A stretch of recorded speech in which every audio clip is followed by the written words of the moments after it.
मशक़े वुस्ता दी कशीदगी और खास करके ईरान और इजराइल के दरमियान ਜਿਹੜੇ ਹਾਲਾਤ ਨੇ और उस तो बाद पाकिस्तान और आलमी तेल मार्केट ਦੇ ਉੱਤੇ ਇਸ ਜੰਗ ਦੇ ਕੀ ਅਸਰਾਤ ਹੁੰਦੇ ਪਏ ਨੇ। ਇਹ ਮੌਜੂ ਸਿਰਫ ਅੱਜ ਦਾ ਨਹੀਂ ਹੈਗਾ ਬਲਕਿ ਆਉਣ ਵਾਲੇ ਦਿਨਾਂ ਦੇ ਵਿੱਚ ਵੀ ਜਿਹੜਾ ਨਾ ਉਹ ਪਾਕਿਸਤਾਨ ਕਿੱਥੇ ਖੜਾ ਹੋਏਗਾ ਉਹਨੂੰ ਵੀ ਉਜਾਗਰ ਕਰਦਾ। ईरान और इजराइल ਦੇ ਦਰਮਿਆਨ ਹਾਲਾਤ ਦੇ ਵਿੱਚ ਜਿਹੜੀ ਤੇਜ਼ੀ ਨਾਲ ਬਦਲਾਅ ਆਉਂਦਾ ਪਿਆ ਹੈ ਉਹ ਜਿਹੜੀ ਆਲਮੀ ਤੇਲ ਦੀ ਜਿਹੜੀ ਸਪਲਾਈ ਹੈ ਉਹਨੂੰ ਮੁਤਾਸਿਰ ਕਰਦਾ ਪਿਆ। ਇਹਦਾ ਮਤਲਬ ਇਹ ਹੈ ਕਿ ਪਾਕਿਸਤਾਨ ਵਾਸਤੇ ਬਰਾਹ ਰਾਸਤ ਇਹ ਚੀਜ਼ ਹੈ ਕਿ ਪੈਟਰੋਲੀਅਮ मसनूआत ਦੀਆਂ ਕੀਮਤਾਂ ਮਜ਼ੀਦ ਵੱਧ ਸਕਦੀਆਂ ਔਰ ਬਜਟ ਦੇ ਉੱਤੇ ਦਬਾਅ ਜਿਹੜਾ ਹੈ ਉਹ ਮਜ਼ੀਦ ਪਏਗਾ। ਅਗਰ ਆਲਮੀ ਤਾਕਤਾਂ ਦਰੁਸਤ ਅੰਦਾਜ਼ੇ ਨਾਲ ਹਰਕਤ ਨਾ ਕਰਨ ਤਾਂ ਤੇਲ ਦੀ ਸਪਲਾਈ ਮੁਤਾਸਰ ਹੋ ਸਕਦੀ ਹੈ। ਤੇਲ ਦੀ ਵਧਦੀ ਹੋਈ ਕੀਮਤਾਂ ਜਿਹੜੀਆਂ ਬਰਾਹ ਰਾਸਤ ਤੁਹਾਨੂੰ ਪਤਾ ਹੀ ਹੈ ਕਿ ਉਹਦਾ ਅਸਰ ਡਾਇਰੈਕਟ ਜਿਹੜੀ ਜੀਡੀਪੀ ਹੈਗੀ ਹੈ ਉਹਦੇ ਤੇ ਪੈਂਦਾ ਜਦ ਕਿ ਬਿਜਲੀ ਟਰਾਂਸਪੋਰਟ ਦੇ ਅਖਰਾਜਾਤ ਵੀ ਮਜ਼ੀਦ ਵੱਧ ਜਾਂਦੇ ਹਨ। बिस्मिल्लाहिर्रहमानिर्रहीम अस्सलाम वालेकुम नाज़रीन, तुसीं देख रहे हो 360 डिजिटल पंजाबी और मैं हाँ तुहाडी मेज़बान शुमाइला नियाज़।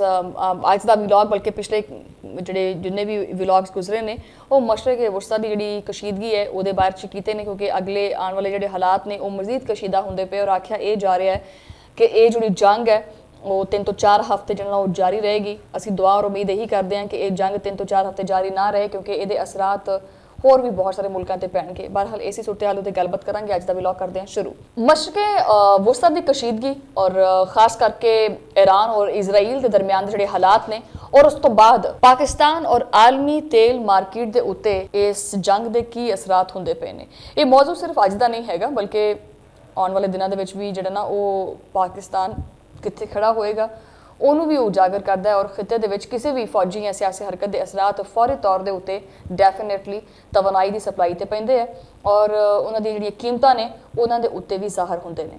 ਸਭ ਤੋਂ ਪਹਿਲੇ ਆਪਾਂ ਇੱਕ ਨਜ਼ਰ ਪਾ ਲੈਂਦੇ ਆ ਆਬਨਾਏ ਹੁਰਮਜ਼ ਦੇ ਉੱਤੇ। ਜਿਸ ਤਰ੍ਹਾਂ ਕਿ ਮੈਂ ਪਿਛਲੇ ਵਲੌਗ ਦੇ ਵਿੱਚ ਵੀ ਜ਼ਿਕਰ ਕੀਤਾ ਹੈ ਆਬਨਾਏ ਹੁਰਮਜ਼ ਦਾ। ਇਹ ਗੁਜ਼ਰਗਾਹ ਜਿਹੜੀ ਹੈਗੀ ਹੈ ਉਹ ਦੁਨੀਆ ਦੇ ਤੇਲ ਦੀ ਤਕਰੀਬਨ 20% ਤਰਸੀਲ ਦਾ ਇੱਕ ਰਾਹ ਇੱਕ ਰਾਸਤਾ ਹੈ और ईरान इस खिते दे विच आपदी स्ट्रैटेजिक पोजीशन की वजह तो एक मौसर खिलाड़ी के तौर के उत्ते उभरदा पिया। अच्छा, इस पोजीशन नाल वो ना सिर्फ खिते दे विच आपदा एक जिहड़ी धाक है वो बनाउंदा पिया है, अपना एक असर रसूख रखदा है, बल्कि आलमी तवानाई मार्केट दे विच भी एक कुदरती असर पा सकदा है।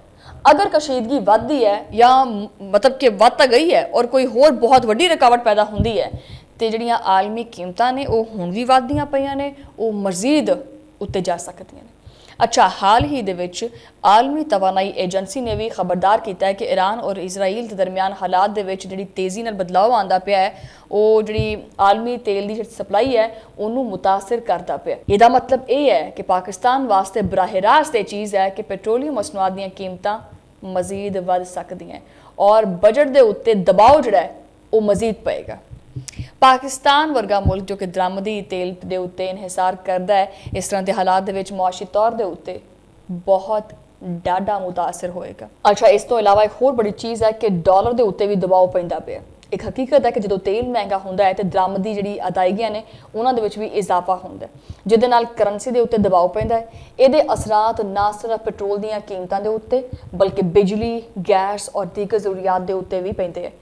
आवाम वास्ते महंगाई दे विच मजीद इजाफा होएगा। ठीक है, ओबवियसली महंगाई तो पहले ही पाकिस्तान की जिहड़ी आवाम है वो बर्दाश्त करती पई है और मैशत दे विच अदम इस्तेहकाम जिहड़ा हैगा उहदे इम्कानात मजीद वध जाएंगे। इत्थे एक बड़ा अहम जाविया है और वो ये जाविया है कि ईरान आपकी पोजीशन ना सिर्फ दफाई बल्कि मस्बत और ताकतवर अंदाज के पेश करता पे वो खिते के इस्तेहकाम और तवाजन वास्ते आपकी सलाहियत और असर रसूख नूं मौसर तरीके नाल इस्तेमाल करता पे, जिहदे विच ये भी खतरा हैगा अगर आलमी ताकतां दुरुस्त अंदाजे नाल हरकत ना करन तां तेल की सप्लाई मुतासर हो सकती है। पाकिस्तान की जिहड़ी मैशत है वो पहले ही जिहड़े बैरूनी कर्जे ने बैरूनी कर्जे और दरामदी जिहड़ा तेल हैगा उहदे उत्ते इन्हिसार की वजह तो बड़ी हसास है और तेल की वधदी हुई कीमतां जिहड़ियां बराह रास्त तुहानूं पता ही है कि उहदा असर डायरैक्ट जिहड़ी जीडीपी हैगी है उहदे ते पैंदा जबकि बिजली ट्रांसपोर्ट के अखराजात भी मजीद वध जाते हैं। इसका एक नतीजा ये निकलता है कि महंगाई के विच इजाफा होंदा है और आवाम के उत्ते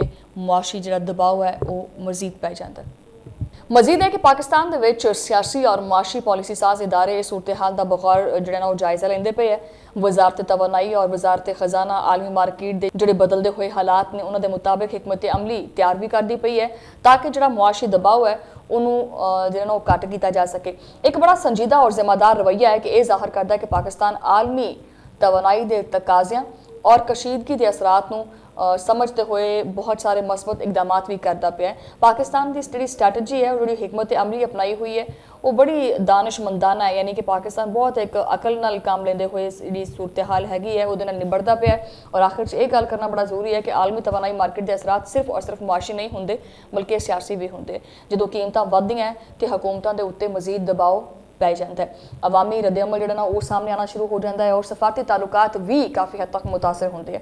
इसी सूरत दे विच ईरान आपदे मस्बत और ताकतवर किरदार दे नाल खिते दे विच इस्तेहकाम रखण दी कोशिश करता पे, जबकि जिहड़ियां आलमी ताकतां ने आलमी ताकतां कशीदगी नूं कंट्रोल करने वास्ते मुज़ाकरात और सफारती दबाव जिहड़ियां ना वो जारी रखदियां ताकि जिहड़ी कशीदगी है वो घट्टो घट्ट हो सके।